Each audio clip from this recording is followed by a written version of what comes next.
This episode is brought to you by CBS All Access. If you don't already subscribe to CBS All Access, please use our affiliate link by going to talkthroughmedia.com/CBS. Using our affiliate link gives us a little credit, which helps us to keep bringing you great content. U.S. residents only.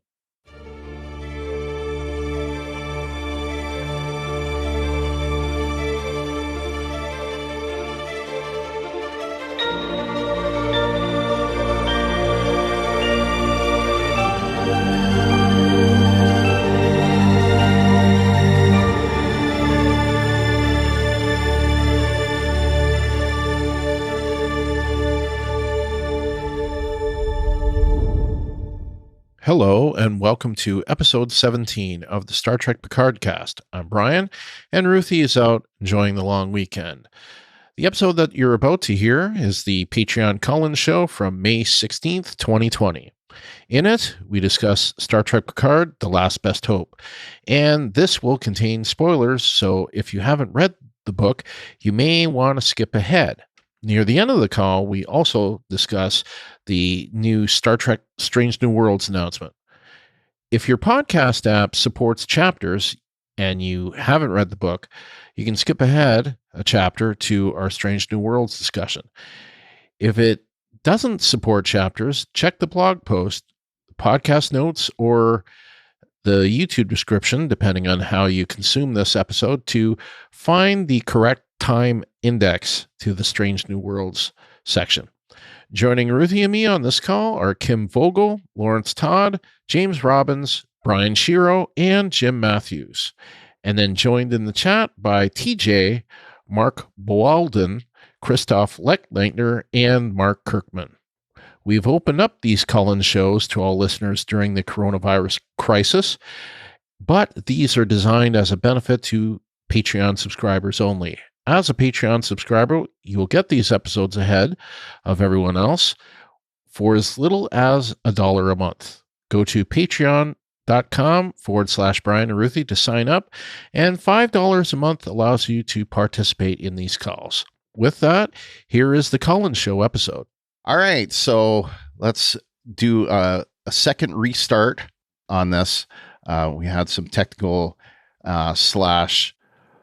personal other issues, but we will begin this Patreon call and start with what we intended to talk about, which was the Star Trek Picard, The Last Best Hope. And then I'm sure near the end of the call, before we convert to a happy hour call, discuss the new news about Star Trek Strange New Worlds, which I'm sure everyone is happy about. I know I am.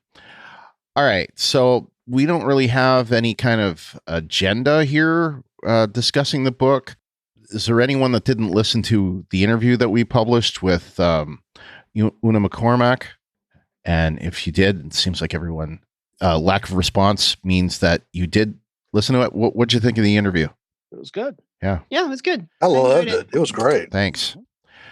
So what did you guys think of the book? Again, anyone wants to talk, go ahead. I really liked it. I mean, with all the things that have already been said, and I'm sure we said again, she voiced the characters well. It did add a lot of texture and background to the stuff that we had in the show. Made a lot of things make more sense in a lot of ways, and it was a really compelling story. I mean, I really liked it. I myself thought it was better than the show in the fact that it was actually concluded well. Mm-hmm. It was well paced. It had a great beginning, a good middle, and ended very well. Whereas the show started off really good and kind of slowed down in the middle, but was still really good in the middle as well, and then just went to hell at the end. Yeah. So to me, the book was leaps and bounds better than the show. Yeah, I have to agree. I would argue that the show didn't really start off that great, personally. I thought it did, but I know I'm in the minority on that. Well, I was really disappointed with how they decided to drag 2 episodes out into 3.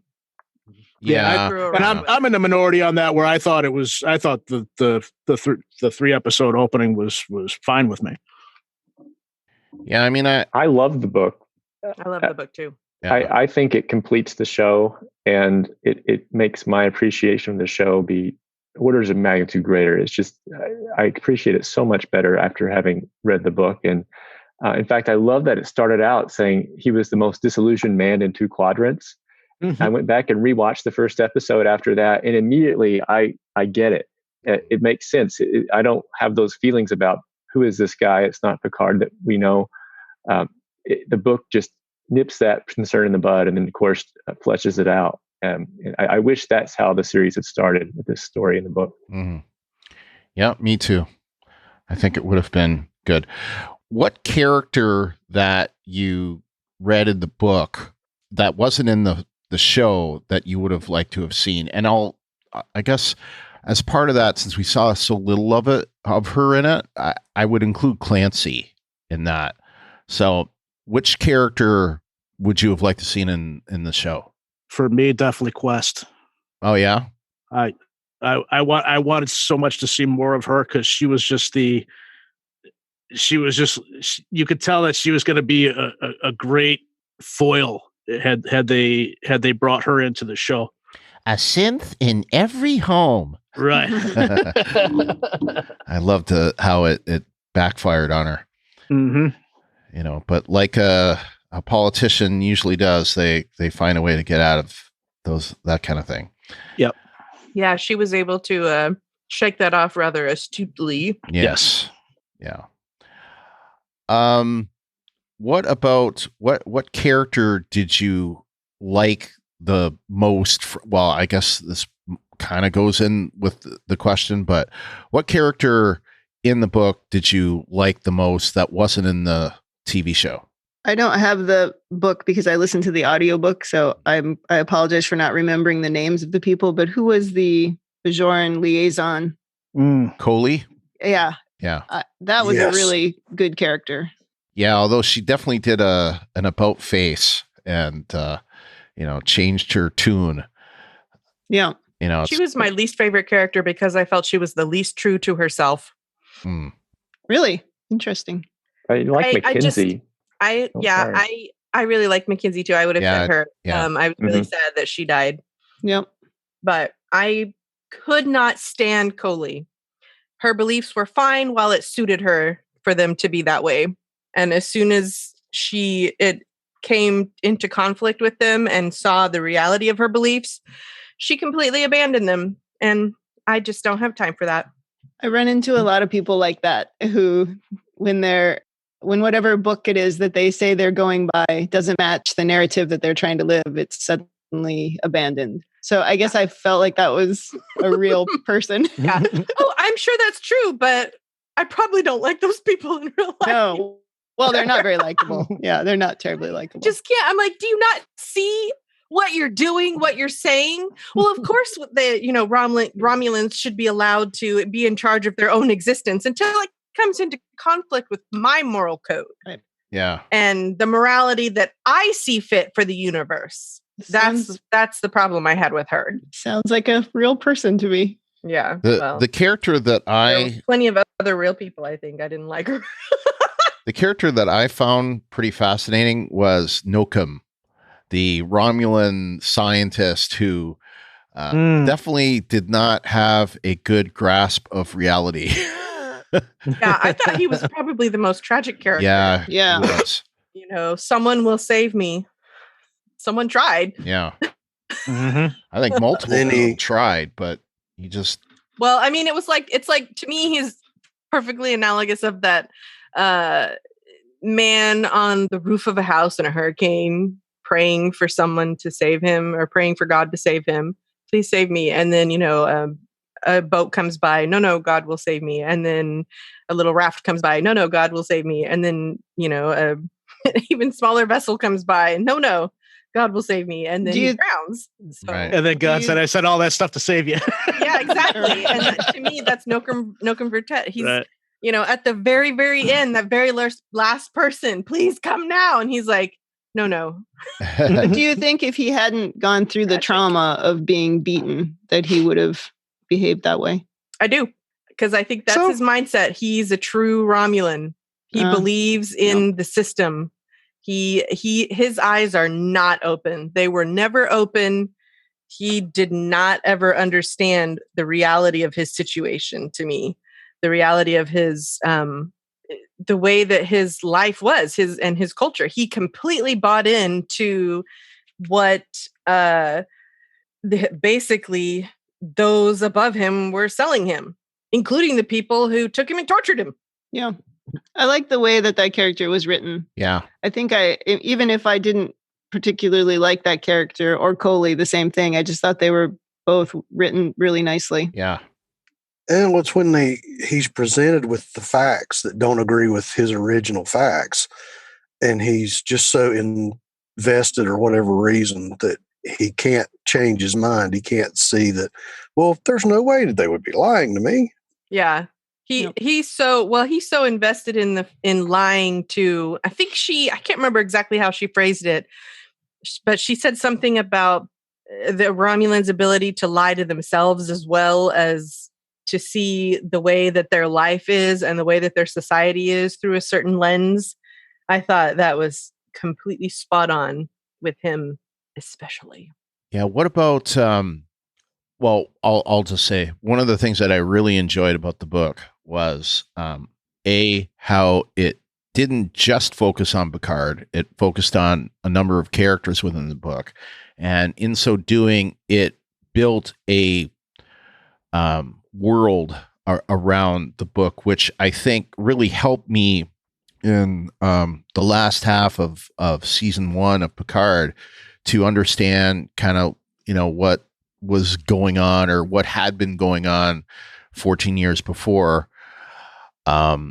I just like world building, just in general. So I really enjoyed that. And it was something I wasn't too sure we were going to see in this book. But, when we started, kind of having chapters, or at least parts of chapters where, they had it from LaForge's perspective, from Maddox's perspective, from the Romulans, the Nokum's perspective, what was her name, Safadi or something like that, the scientist's perspective, so it really did a great job at building a world. And, I mentioned in the interview, contrasting that against her Discovery book, which was mostly a book told from Tilly's eyes. And that one was, much smaller in scale and a little more, I don't know, intimate, I guess you could say, versus like I said, the book really felt like it could have been a season of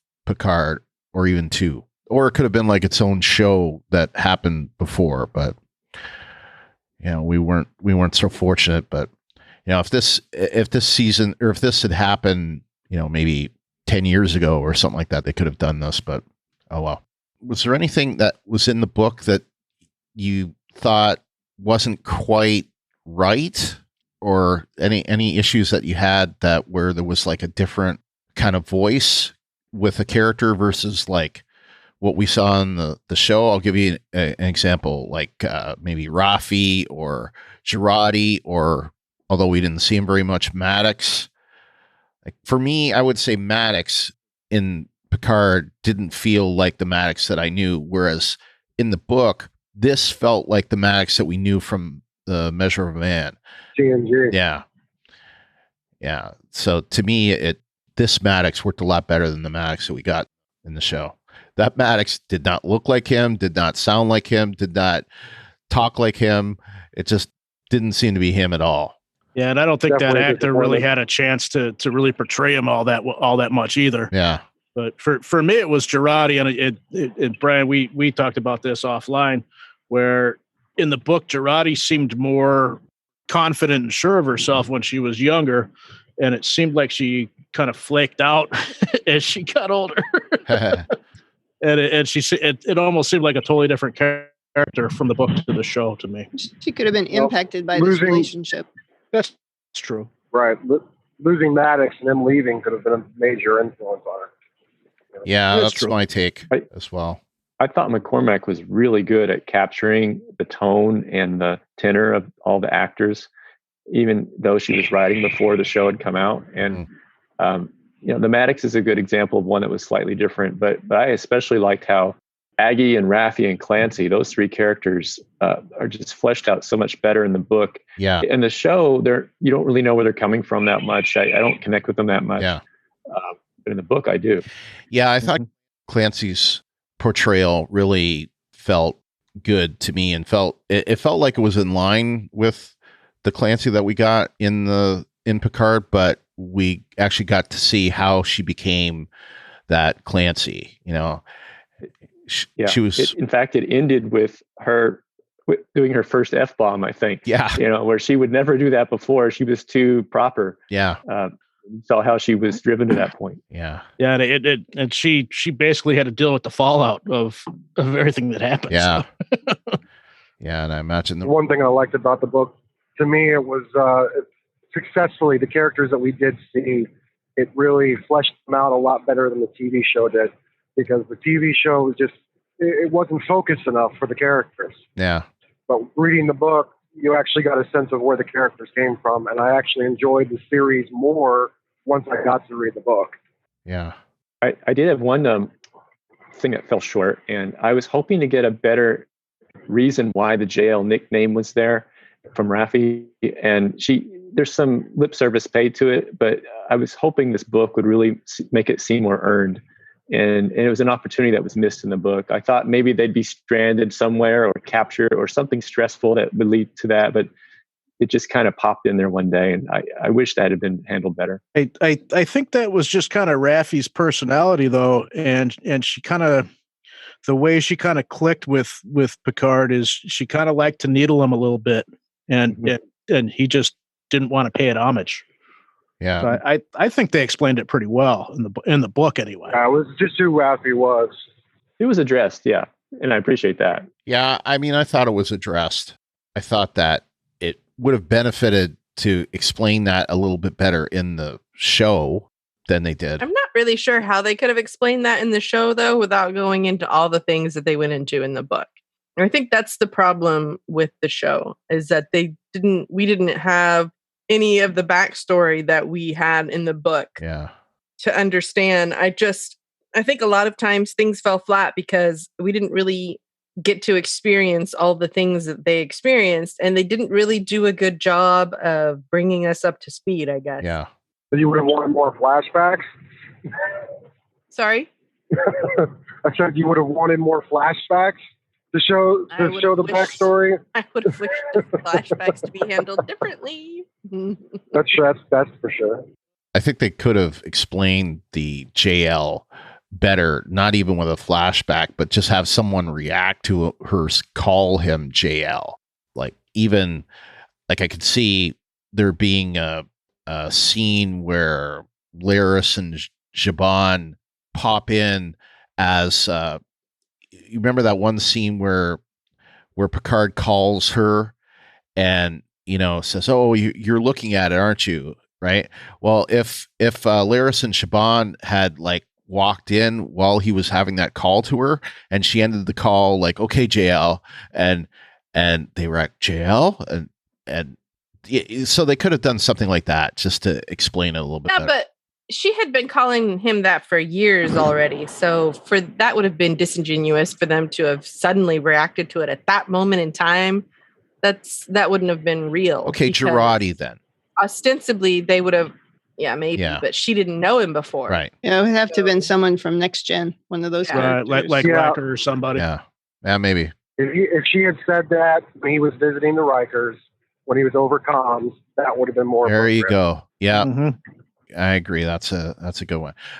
Okay, so what about the whole synths thing and how the synths were built? Like, and I think to me it explained beyond a shadow of doubt that the synths were not like Data. Like, so the whole thing about the synths being like a slave race or anything like that didn't really, work for me, because they were profound. They had no conscience. They had no they weren't sentient in any way. They were Sentient. basically just tools.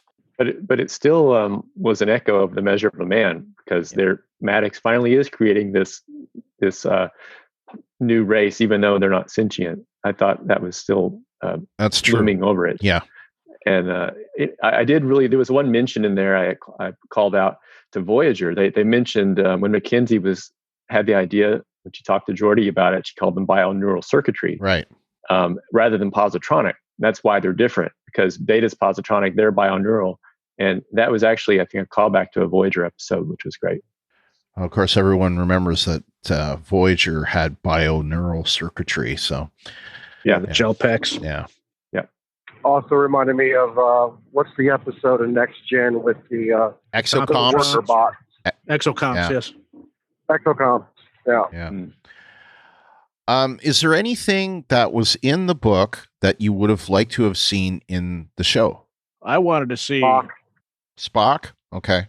That would have been a little difficult to do, but Yeah. unless they aged She Ethan, called him in that case. Oh, no. unless they aged Ethan Peck somehow. I did think I it was wanted to- funny. Hi, man. I wanted to CGI. see him. I wanted to see him get more into the Romulan supernova. Yes. Yeah. Yeah. Yeah, they I'm alluded hoping that they it was tackle that next season. I do too. Right. I Was it could have man-made stood or a little not? more flashback time with the synths. Okay. Yeah. I would have liked to have seen LaForge in there Definitely. somewhere. I think it would have made sense for him to be in the show, but and supposedly he will be in the show for season 2, probably just like a small role like, Riker or Troy was, but LaForge, I think it would have made sense for him to be in there. And Worf. I would say that, and this is just, crying on spilt milk, but I would have liked to have seen more Maddox in the show. I was not, when we do the roundtable, I think I'm going to talk a little bit about that, because to me, that's one of the big disappointments of the show was Maddox. I did not like the portrayal. I thought it was a bad casting move. And since so much of the show was based on him creating the synths, they could have done a lot more with him, in flashback or whatever, but they didn't. And I think I would have benefited from it. That makes me think, though, I'm wondering if he originally had a bigger role, but because they couldn't get Brian Brophy, that they kind of cut it down because I mean, like we talked about, the guy didn't look anything like Brian Brophy. Not at all. And they just got kind of a placeholder actor. And so they just kind of cut it down just to get him in there to say, okay, here's Maddox and bye-bye. Yeah.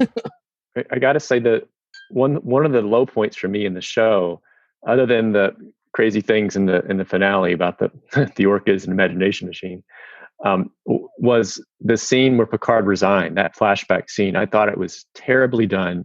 It really was one of the worst scenes in the series.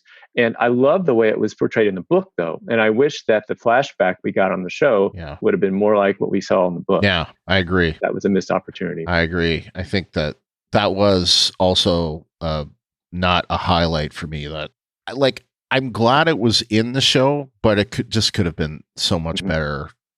It just did. Yeah. It felt like I said back then, it felt like they took 15 things that happened and they compressed it into one single meeting, and it just didn't feel right to me at all. Still doesn't. It felt shoehorned to me. That's the whole reason why I didn't like it. Yeah. And it was. I mean, that was one of the scenes that they added the synth and they added the Picard scene to make that one episode into 2. That was. You mean those 2 episodes into 3? Well, I don't think they did much with the first episode. I'm talking about like taking episode 2 and turning it into episode 2 and 3. That's what I mean. Yeah, and I kind of agree with you on that. If we could have gotten the "you're fired" scene a little more in depth, then it would have also set up why Clancy and Picard have the relationship. Yeah. You're right. Yeah. It also would have been good if we had seen O in that scene, because it seemed like O wasn't in the book at all, and I would have liked to have seen what she was doing at the time. Was she head of Starfleet security? I still wonder why the hell she was a Commodore and not like some kind of, junior admiral, but whatever. And I would have liked to have seen, if I'm going back to the novel, I missed a Worf scene. There wasn't a Worf scene in the novel. He was mentioned, that he got promoted to captain, but there wasn't a scene with Worf, and I was kind of curious as to why. And I should have asked Una when we interviewed her, but I didn't think of it at the time. That was I was wondering, why was Worf on the Enterprise in the first place? Does anyone know how he got to be there? Well, I just assumed that like he started off with the Empire, and then when shortly before Nemesis came along, he moved to the Enterprise. So that was my take.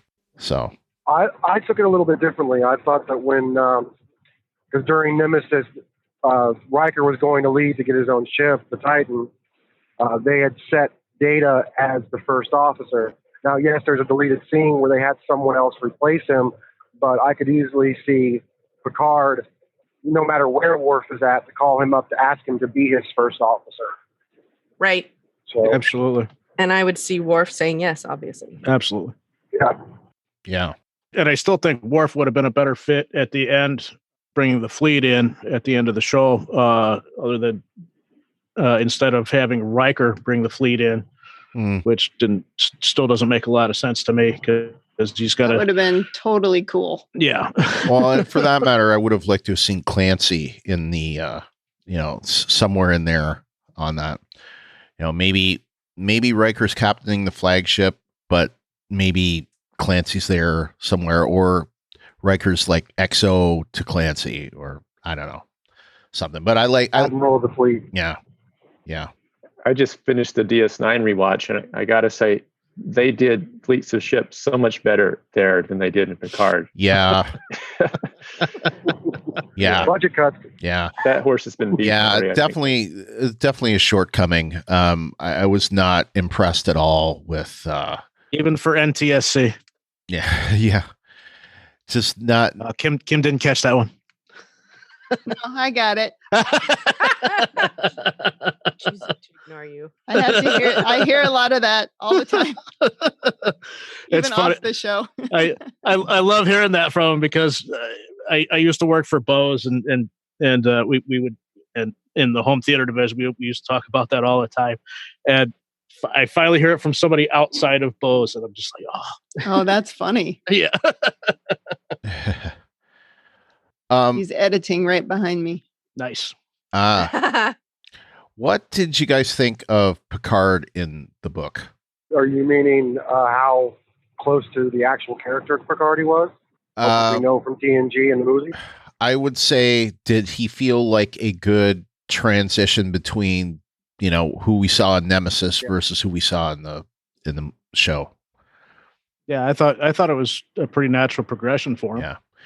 Well, I think the book was necessary because otherwise, I was looking at it going, how the heck did we go from this personality to that personality? And the book definitely did a good progression of that. Well, I mean, you guys saw my my feelings on Picard, change from one week to the next, and the only difference was I had read the novel, and it made so much more difference to me seeing the Picard that was in that novel, because that felt like Picard to me. That felt like a Picard that had been made admiral, that had, been in charge of this big project, big rescue mission. And whereas, I was having a lot of issues relating to the Picard from the show. And it helped me understand the Picard in the show. I still have a little bit of problems with the Picard in the show. And that's part of the reason why I am so looking forward to the Pike series, because to me, Pike is more of Picard now than Picard is to me. But I just thought that he was just spot on in the novel. And he was just full of optimism and hope and compassion, and to a fault, really. But you could see how that's the Picard we know, and that what drives him, and that's why his fall was so hard. And I was also really impressed by his eloquence of his admiral's logs. They were just beautiful. It just shows how with it together he was then compared to what we saw on the show. By the way, did you notice that the admiral's logs had no star dates? I did. It's one of my not good enough. Yeah, actually, yes. I don't know why they're missing. All right. So do we have? Because the star dates are random and arbitrary. Do you guys? yeah. Do you guys where have? The writer didn't have to think about specific dates. Do you guys have any specific yeses, nos, and not good enoughs that you want to bring up? Does anybody have a rating? I'll give a rating. 10 out of 10. Let me think. 10 out of 10 supernovas. Easy. And Ruthie, we know, probably arbitrary. Anyway. Just like star dates.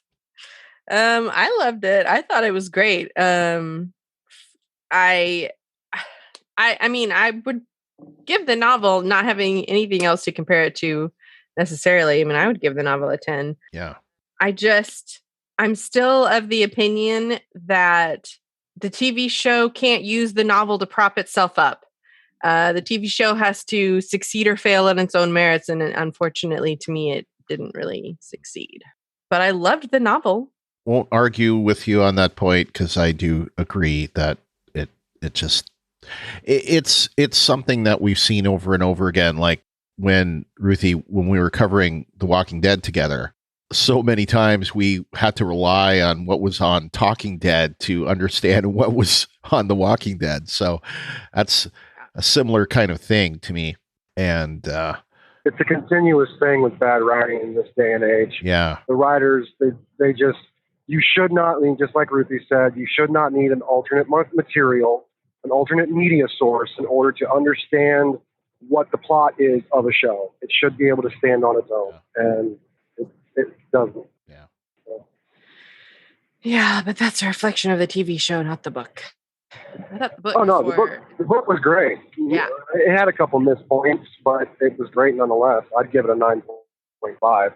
I wish they would have gone in a little bit more detail on the Nova. The fact that they hinted that it was manipulated to cause it, and it wasn't a natural phenomenon. I wish they would have gone a little bit more detail into that. Yeah, I agree.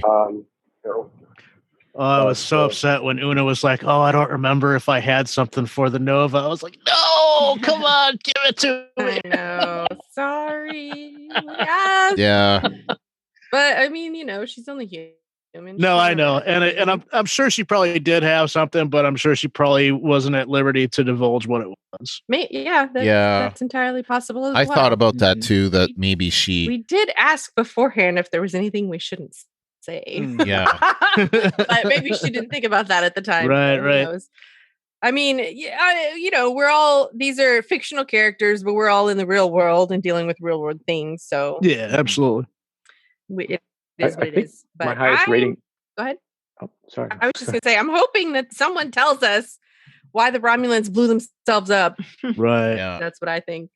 Yeah, because that's the one thing that I still don't understand is that I get, to a limited extent, I get why the Zhat Vash did what they did, because they were trying to, on their belief system, they thought that they were doing the right thing. They obviously weren't, but I understand what they were trying to do. But that doesn't make any sense if you think about the Romulans blowing up their own sun, because without them blowing up their own sun, they wouldn't have needed to make the synths to the kind of chicken versus the egg question. In this case, self-fulfilling prophecy. Exactly. Them blowing up their sun is what caused the synths to be produced in the first place. So, it doesn't make sense in that regard. But maybe it was the tentacle monsters. Could have been. Control. Yeah. To me, I dismiss that idea. You dismiss the idea. Go ahead, Brian. Well, I dismiss the idea that the Romulans might have blown up their own sun. I didn't believe it. I thought it was nice to throw it in there to cast doubt and show how suspicious they are. But to me, it doesn't make sense that that would be the case. And but I agree, it's a weak point in the book because it drops that idea. And the worst part to me in the book was why is Utopia Planitia the only shipyard that they can use for this? And for that matter, when Mars does start burning, why does it burn for so long? I was hoping to get a little explanation of that. Yeah. But everything surrounding Utopia Planitia was being such a critical plot point wasn't really ever fleshed out. Yeah, I agree. My problem with it was, to me, it didn't seem like Romulan behavior. Romulan is so closed off society. They're completely secretive. They look after their own. Would they really sacrifice their entire culture, their entire homeworld, 90% of their space for the protection of the rest of the galaxy? Yeah. Vulcans, I could see doing that. Romulans, not so much. Yeah. But here's the thing. I mean, this is really the first delve into actually Romulan culture, really. So we don't really know that the Romulans would take care of their own. We just know that they're super secretive. Well, we know that the USSR. We know that they think that they are superior and supreme. Right. And so we don't know why they would sacrifice themselves. And basically, by blowing up the synths, they're sacrificing themselves to save the rest of the galaxy, I think is what Jim was saying. Because of the attitude of them being superior and the superior race to all others in the galaxy. And I mean, what they did was they cut off their nose to spite their face when they decided that synths were bad and we have to blow them up in order to save everyone. Like, that's a later problem. This whole supernova thing is a right now problem, as in we're all going to die. Yeah. So I feel like they would want to take care of that first. The whole synth blowing up because of some weird random prophecy thing. I have problems. Goose Brava. Come on. looking at the Romulans is that the thing I took away from it was that there are so many secrets within secrets within secrets within secrets that I could really see them blowing up their own sun, and not even knowing that they're doing it. That's but the fact that you might have one group of guys working on something and they're not telling anybody and they accidentally do it. And this way, they're not going to tell anybody they did it. Then, kidding. And that's the whole cascade effect of this. Yeah. Oops.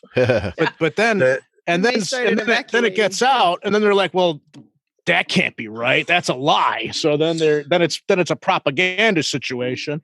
And then, so no one, and that's where you get that whole, negative feedback loop of, we want you to help us. We don't need your help. You're trying to take us over. We want your help. And that was the thing that I kept seeing, is that it's the secrets playing against the secrets, that they really, we're going, well, any rational species that's in this position would want all the help they could get. But they can't get away from the fact of them having that innate paranoia, saying that, well, the Federation just wants to take us over and this is their prime opportunity. And while they are holding out a hand to us for help, they've got a hammer in the other hand and they're going to knock us out when we turn our backs. Exactly. I mean, they can't even trust themselves. How are they going to trust anybody else? Yeah. But make them the savior of the universe, and that just throws a whole kink in the works of all of that. It doesn't fit with the personality. It's someone bipolar. You're completely standoffish. There's complete secrets all over the place. And yet one of your main secrets is that you're actually the protectors of the universe. That just, it doesn't fit. It doesn't. Yeah, you're right. Yeah. I don't like that whole aspect of it does not compute. I wonder if they don't know yet, if the writers haven't figured out yet. They haven't, because they didn't plan. They just, I feel like somebody's like, okay, I haven't seen this movie, but I don't know if you guys are familiar with or have heard of the movie Zack and Miri Make a Porno. That's sort of what I feel like what's happening right now. Just going on the fly. Yeah, what's his face wants to make a Star Trek show. Yep. Okay, give him some money and let him do it. I'm like, but did you think about this beforehand? Like, did you really think about what you wanted to do? Or I just want to make a Star Trek show, so I'm going to do it. Ugh. They're also blinded by their own brilliance. They think that they are, the best writers out there. Everything I've seen, they're tooting their own horn of, this is amazing, you're going to love it. And then we watch it and it just falls flat. Well, yeah, everybody bought into Michael Chabon being a Pulitzer Prize winner and everything else. And then I only have one thing to say, and it's not relevant to this show, but many of you will get this. Oh, wait a second. I got to see. Scott and Gimple. I thought he did a good job with Lost. I mean, but it smells the same kind of stuff that we see with The Walking Dead and Scott M. Gimple, liking the smell thankfully of his own shit. He's buying his own propaganda. Yeah. Loads of Gimpleys. And you can't underestimate the role that Stewart might have in this too. Yeah. As you know, he wouldn't accept unless certain conditions were there. Yeah, and I do blame a lot of the faults in this show to Patrick Stewart himself, because he didn't want to play Picard like Picard. He wanted to play a different kind of Picard, and when you have that, you are kind of pigeonholed. You're kind of stuck. If you want to make like a Picard that is frail and all of that kind of stuff, and Picard that's lost his confidence or is out of touch, that kind of dictates the kind of Picard that you're going to see. And that's kind of not the Picard that we wanted. So, well, I don't see anything wrong with not playing the exact same character. However, I do see something wrong with making that character into a completely different person. Like, there's a difference between showing someone I've changed in 20 years, but I'm not a different person. Right. So I understand wanting to not play the exact same character. I mean, an evolution is fine, but an about face is not. Right. Well, and we needed the book to connect those dots. I mean, without the book, it doesn't make sense. With the book, I can accept it. So I'm grateful for the book, but as you point out, Ruthie, that shouldn't be the case. It shouldn't have to be that way. Yeah. Right. I can accept it to a point. It's one of those things you just have to let it be what it is. Yeah. But to me, it's still too much of a drastic change from one. It does show progression to be like that. And I even posted on our Facebook feed when the series was on, I can see him being that personality for a period of time. And we all have depression moments. Sure. But for that long of time, look at the people he had around him, the people who looked after him, and from Geordi to Crusher and Deanna Troi. He had these people that would not allow him to stay in that funk and completely disappear from society for that long a time. Right. Yeah. To wallow for that long. So being that personality to begin with, I get it. But having that much span of time from one point to the next, I don't buy it. Yeah. I agree. Yeah. Yeah. Why 14 years? They could have made it 4 years. Maybe it would have been better. But not 14. Yeah. I don't know. Again, I feel like Michael Chabon wants to make a Star Trek show. And so I don't know. I can't even fathom, because I just don't understand why they did what they did.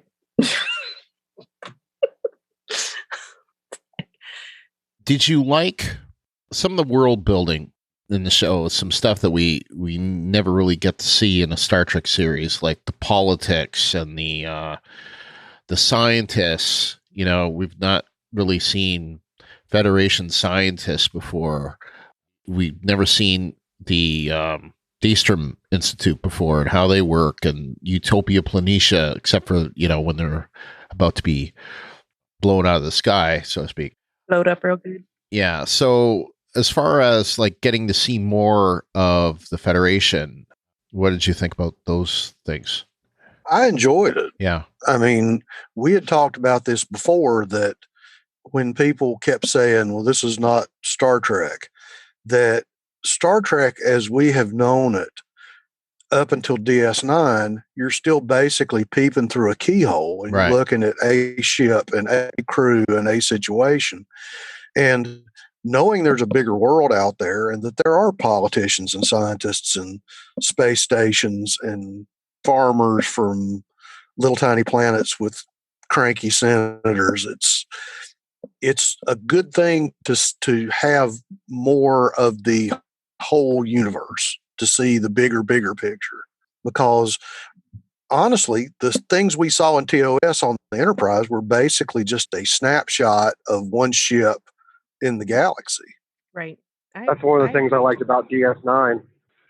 DS9 does that. They show different aspects from, the political side, Bajor, and even with the Federation.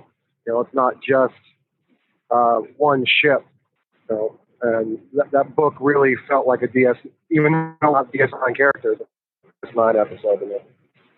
Yeah, I like the tension between the Federation Council and Starfleet, making that distinction stronger than we've seen before. And of course, the politics that Clancy had to walk and that Quest was stewing among the public, and so many echoes to today, and even to nationalism and climate change denial and things like that come up in this book and are relatable. And little things too. They mentioned transparent aluminum, for example, things like that are thrown in. But I just thought it was good to see the world that they live in. And there's a restaurant in Paris, things like that. Yeah. It was what Star Trek's good at, showing our own world through different eyes. Yeah. Anybody got anything more they want to say about the book? Things that we haven't covered?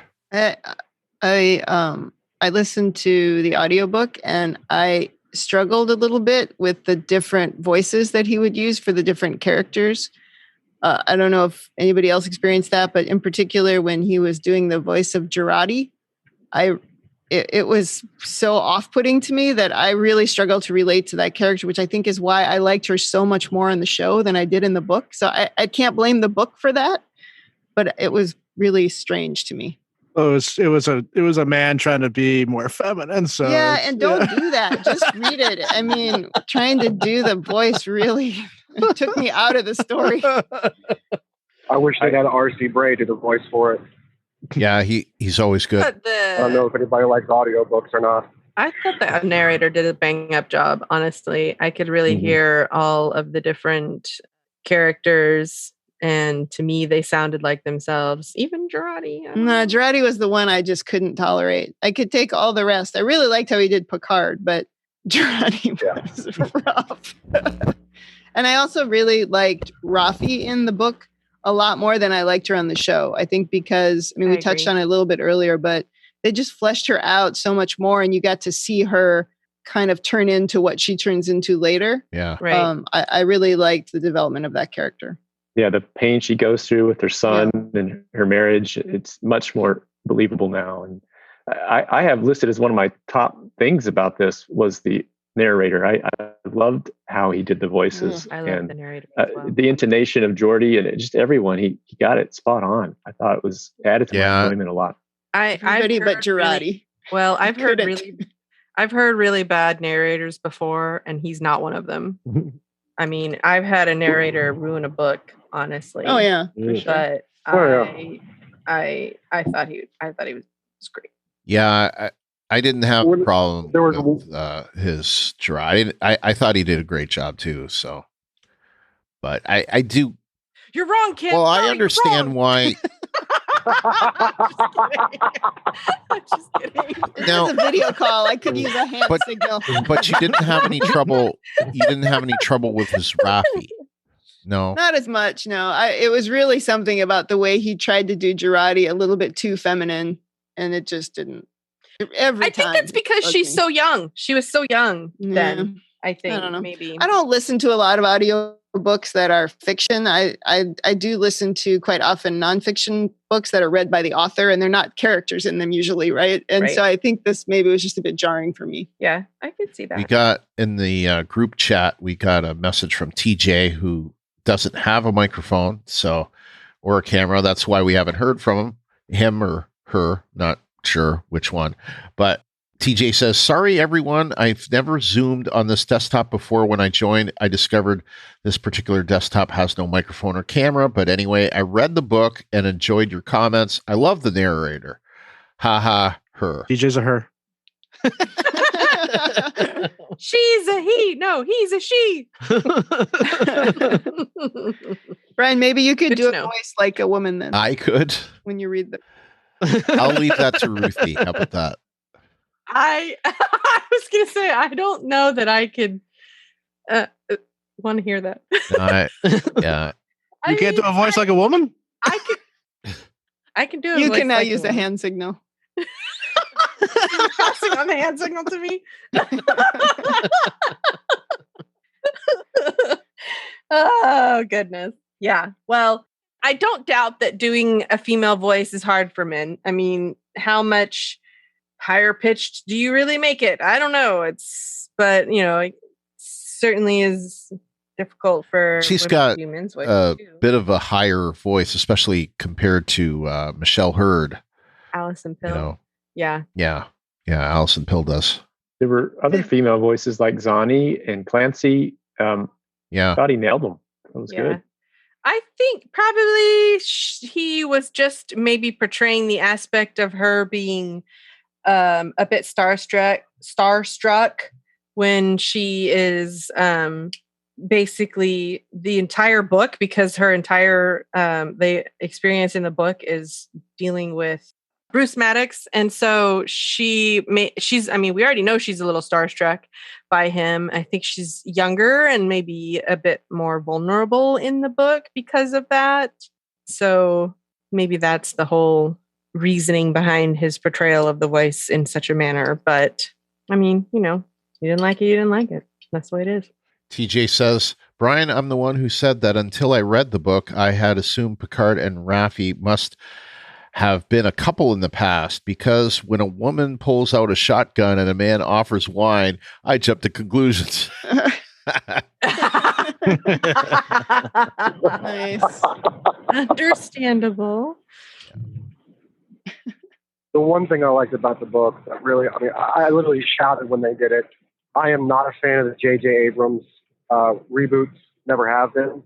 And like I said, seeing Spock, to me, that took it out of the reboot universe, because I was really worried when they said about the supernova with Romulus, like, oh, great, it's going to be in the J.J. Abrams universe. But when they show Spock in the timeline, it made me jump for joy a little bit. That was the one thing I really liked about the book, and I wish they would have had in the show. And Raffi calls him a nutcase. Did you catch that one? Yeah.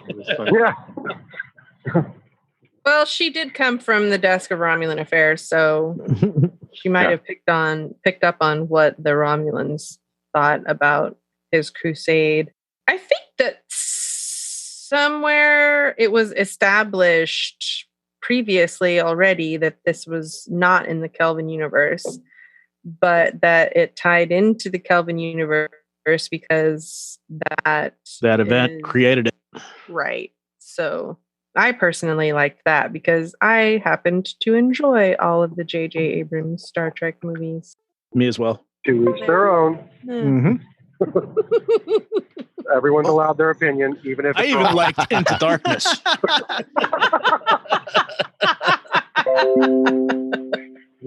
Did you hear that, Kim? Did you hear that? I'm just kidding.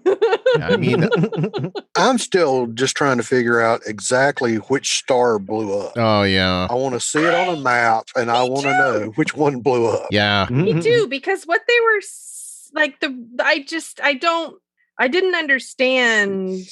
I guess I assumed it was the Romulan star, the star that Romulus orbited around. Yeah, but that wasn't really clear in the JJ movies which one it was, but I always thought it was. I don't know. Well, I don't know. It was their it main wasn't son. clear. They always obviously. talked about Hobus, and Hobus is not that Although close to Hobus is not Romulus. was not Oh. from the movie. That was in the comic book, the prequel comic book. But yeah, and it seemed like that was discarded, so it never really came into play at all, the Hobus stuff. So I assume that that's not canon. If it's not in the movie, or new shows, it's not considered canon. They've even said it about the book. Yeah. The Right. Yeah. card book. Yeah, and someone on our Facebook group was arguing that it's a great book, but it's not canon. And Oh, I hate when they do that. I don't know. I mean, Well, they're not wrong, but like No, but it's I like ridiculous. to consider it, canon adjacent, because it was built with the built in tandem with the show and Right. and with the blessing, yeah, and right. yeah. and all that stuff. So until the show, contradicts it, then I consider it, at least in my head, canon. And Right. right. But then again, I know I haven't read it, but just from everything I've heard, the first prequel novel that was from Discovery was negated completely by season 2 of Discovery. So Yes. So there was a whole thing about Spock and Burnham in that book, and what we see in season 2 made it impossible for that to have actually occurred. So yeah. Uh-huh. I think that the Star Trek universe has gotten to the point where each individual person can choose what's canon in their Star Trek universe. We've gotten to the point where everybody's arguing this is canon, that's not canon. Discovery isn't canon. If you like it and you enjoy it and it fits in your universe of Star Trek, then enjoy it. Exactly. I'm not a big fan of Discovery. I'm looking forward to them being in the future, but I have a big issue with prequels. So Well, I here am not comes looking Pike. forward to the Pike show. Nailed it.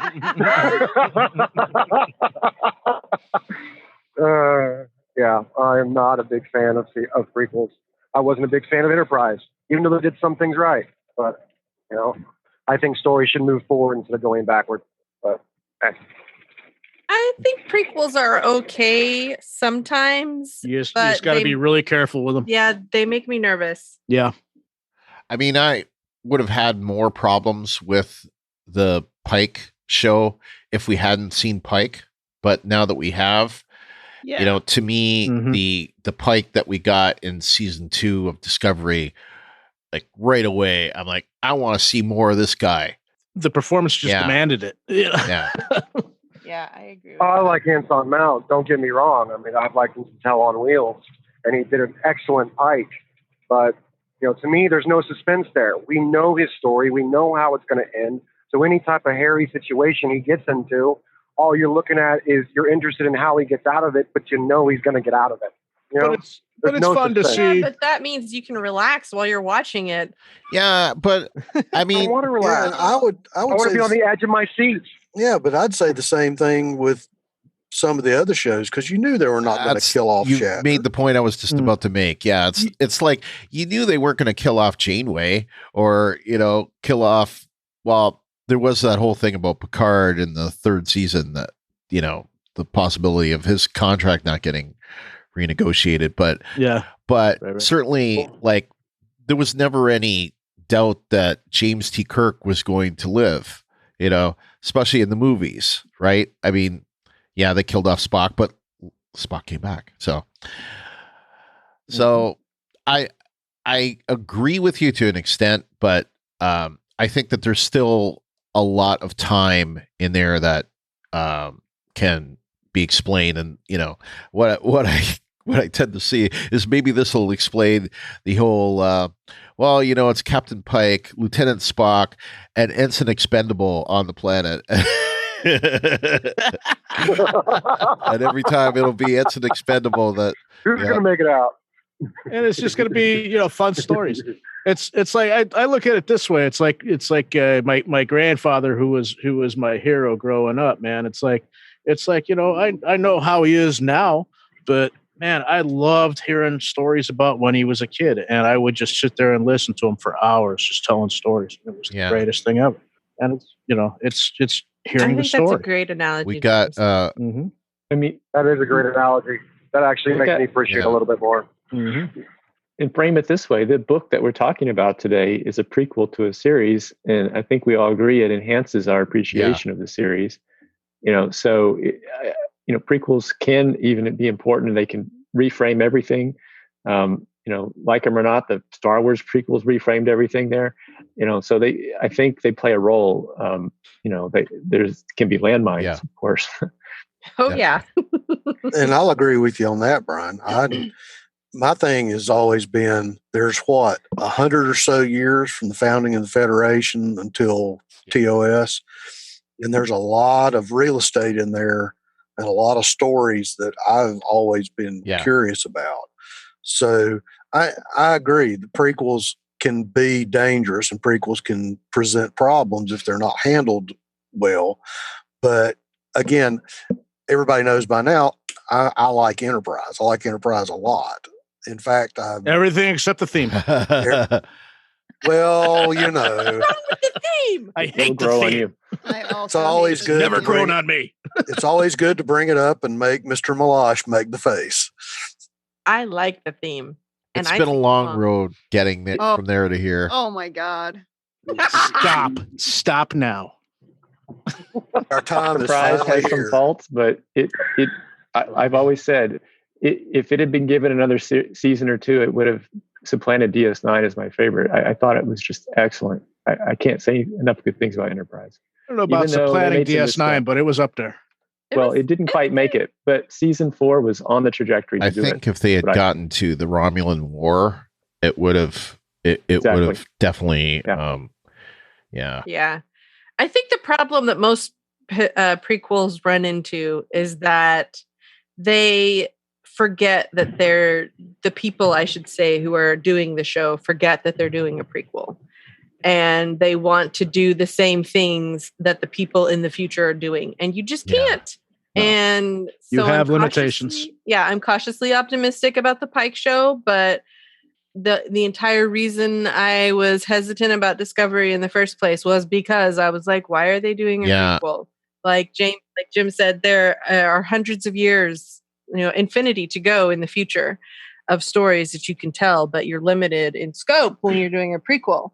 But they didn't need to with Discovery, right? Because they didn't start with characters like Pike wasn't there in that first season. Why did they need to set it in that time period? I'm not quite sure. I've always wondered that. Yeah, as a prequel, Discovery doesn't work. It doesn't make need sense. to be a prequel. No. Enterprise did. Enterprise was a set story. They had a goal. They strayed from that because of 9/11 and the Xindi arc that came from that. But they had a plan. Discovery didn't have a plan. It was just thrown in there. So. Yeah. Again, somebody wants to make a Star Trek show. Right. Yeah. I think that they did a good job of course correcting in season 2, though. Yes. And now with season 3, they are free to do with whatever the hell they want, and it's awesome. Yep. But which is what I'm looking forward to. I mean, to me, everything that happened before that, there's character development, but it's absolutely pointless. There was no reason for them to be in the past whatsoever. No, there wasn't. Except for Michael Burnham's development as Spock's sister, which just makes me cringe every time I say it. I didn't want to open up a Discovery bashing session. I love Discovery. I actually really liked season 1, and I know a lot of times you guys in the ones who I've been on calls with before will kind of bash season 1 a little bit, and I loved it. I really enjoyed it. So I don't know. I liked it as well. I liked it as well. It's not to bash it. It's just it needed work. And it would have been better if it were set in a different time period. Absolutely. Severe wrong and they needed to not change the Klingons. I blame every single thing. You've heard me say it. I blame every single issue with it on Brian Fuller. Brian Fuller. Yeah. Yeah. Again, Brian Fuller wants to make a Star Trek show. I was on I went to the Comic-Con panel for Discovery before it was released. So it was in July, whenever, I can't remember. I think it came out in January, the first episode of the first season. And on that panel, whenever it came out, I don't remember, but the Comic-Con panel was before it released. And on that panel, they talked about how they were going to use subtitles. And the person who announced it, I don't remember who said it, but the person who announced it said, there's going to be subtitles, get used to it. And it was just this sort of really harsh message, like, I'm going to do whatever the hell I want and you're going to enjoy it. And I remember in the panel, people were like, okay. That was really strange. And it turned out to really sort of set the tone. Yeah. I agree. I blame it all on Fuller, although I just did a lot of Voyager rewatching, and I got to say, he wrote some of the best episodes of Voyager. So I don't know what happened, but probably got full of himself, like everybody. I think he really did. I mean, didn't he like start American Gods too, and then just like leave it like halfway through season 1? He was involved in that Anne Rice series that's coming to AMC, I think, and he left that like really quick too. Same thing. Yeah. Does he leave, or did people show him? They showed him the door. Yeah, probably. Yeah. Well, so he's probably a pleasure to work with too. Then. Mm-hmm. Anne Rice is getting a series. Did I hear that right? No idea either. Yeah. Nice. I'm a big fan of Anne Rice series. Which are they using, the Vampire series or the? I believe it's called the series? Vampire Chronicles. Yeah. Okay. As long as they don't sparkle. Oh God. No, this is Anne Rice Vampires, back when they were actually good. So. Lestat and Lewis and Armand. So as far as this Strange New Worlds, what I've heard is it's going to be, not to toot my own horn, but I'll toot my own horn, exactly what I predicted it was going to be. An episodic show with a running, that's what it needs to be. Running narrative that goes over the season. So it'll be episodic with a running character arc, a running story that goes through all the episodes. So to me, and that's what it's. That's what it should be, because that way it avoids getting into trouble. And the other thing that it's supposed to do it's supposed to do is be positive, which again I think is exactly what we needed. And although I think we eventually got there with both Discovery and Picard, I think that we need to start from a positive base, because I think that's what we need right now. We need positive role models, positive shows that will, bring Star Trek back to the masses, and teach the stories, teach the message of positive inclusion and all of that, the IDIC, all the stuff that comes from Star Trek that I don't think is out there in media as much as it should be. And I think a lot of the things that we see, say, today, even with the pandemic, I think a lot of people need to relearn, what it's like to, live in the world of Star Trek, because I don't know, so many things I see right now, I'm just not real happy with people. So it'll be interesting to see how it does, because there's so much talk about how you can't do episodic stuff anymore, right? And when they do those whole full drops of seasons, I don't know. I think I hope they. I think you can. Look at the Orville. Yeah, I mean, look at shows like Supernatural. That's basically the Blacklist, like episodic. Grey's Anatomy. There's any CSI episode. The Blacklist is not episodic. Okay. Well, isn't it? Supernatural isn't. But don't they kind of either? Well, the Blacklist is not at all. Okay, so how does the criminal, the number fit into it? Because to me, that's what I thought that was kind of like the episodic piece. No. Okay. Not really. That shows you I don't watch the Blacklist. Because so there you go. I was gonna say I don't think you understand what the numbers are. No, I guess I just meant in terms of them releasing a new show. That just seems like the new shows keep not being episodic. Yeah. I don't know. So I'm happy to. I'm not saying I'm not happy. I'm quite happy to see it, and I hope it works. And I hope that the people who bitch about it not being episodic are happy and bitching about it, but I'm sure Right. somebody will bitch about something. Yeah, I was gonna say people always have a reason to bitch about something. So That's what I'm Twitter sure was This- invented for.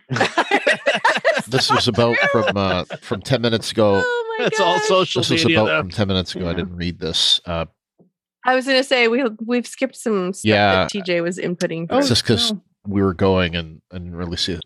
Do your girl No. facts, Brian. I got to meet Anson Mount and Ethan Peck on the March God, you sound like a really ugly girl. Star Trek cruise, and they were blown away by the fandom and just acted thrilled to be a part of the Star Trek universe. Maybe Oh. I should read it. By all means.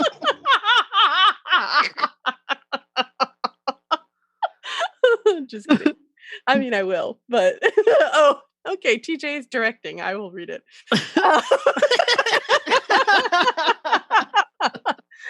Oh my gosh. Okay, I'm assuming that this next bit is in reference to the song. She says, very humble, me too, Ruthie. If you listen to the words, it'll bring a tear. It describes the story of Archer's dad being kept from his dream and Archer getting to fulfill it. I loved it too. Well, again, you I guys can have an opinion that differs from mine. Well, that's the whole edict Mine can thing, be right. So, everyone can have Mhm. their own opinion. It's okay. Except it's a terrible song. The words are good. This tune itself is cheesy, but the words are good. I have It is cheesy. There's nothing wrong with cheesy. nope, nothing wrong with that. I like True, there's cheese. a lot of cheesy in Star Trek. That's really true. That's Going like back to the Sorry, go JJ movie. So for a minute, I wanted to mention my wife, who's not a Star Trek fan. She likes two things about Star Trek: the JJ movies and Porthos Enterprise. The only two things. My wife's the exact same way. Adorable. My wife loves number one. Her favorite was Beyond. To me, that was the most Star Wars, Star Trek movie out there. She loved it. Well, God to each his own. All right. We're getting to the 8:30. We started about, well, we had a couple of false starts, but we started about 10 minutes in. So we can go a few more minutes or we can start to wrap it up. Does anybody have any more? anybody have any last? Yeah. Any final thoughts on the book? No. No. All right. Any other thoughts about the news about Strange New Worlds? I'm excited. Okay. Yeah, it's definitely exciting. Me too. I'm really excited about it. Well, after knowing all the details that you told me about it, how it's going to be episodic and happy, I'm actually looking forward to it because it now sounds like they're going back to a little bit more of what Star Trek has always meant to me. So, Yeah. I'll check it out. Yeah, and it's a question of when it's going to come. I think, They have to be allowed Yeah. to film first. Yeah. To be allowed out of our houses yeah, first. but Maybe they'll do an all Zoom they episodic have show, said though. that the pilot is written already, so at least that's the case. Mark is on fire. Ah, Yeah, I wonder if this is one of the 4 series they alluded to before. I think it is, but Yeah, I think so. what about the other rumored ones like Starfleet Academy or 7 to 9 show, Yeah. things like that? Are they taking on too many yeah, I shows was at gonna once? say they're gonna saturate. the Yep. Oh, they love to the, do that. this show is going to be showrun by his name is Henry Alonzo Myers, and I don't know him, but he's best known for The Magicians. So I know, Ruthie, you watch The Magicians, so I do. It's yeah, a and it great sounds show. like also it may be co-show run with Akiva Goldsman.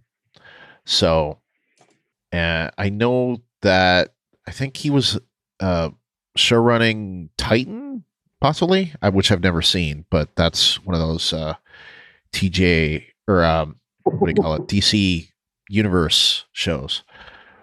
I think it has a good following in outside of the US because of Oh, is that the Teen Titans show?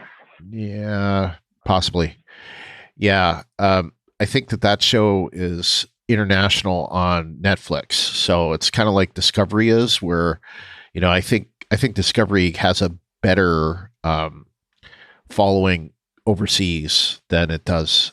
That may change. I think a lot of people have, gotten on to CBS All Access because of Picard, but I think that it's true that I think I could say that Discovery, at least for the first 2 seasons, had more fans internationally than in the US. So, hi, Mark. Yeah, we're going to wrap things up. So, the book portion yes. of the evening. So, unless anyone has any final things, we will just move on to our good old happy hour. So, yeah. Speak so, easy. any final thoughts? Anything anyone wants to say? As far as our next thing for the podcast, we will be doing a roundtable.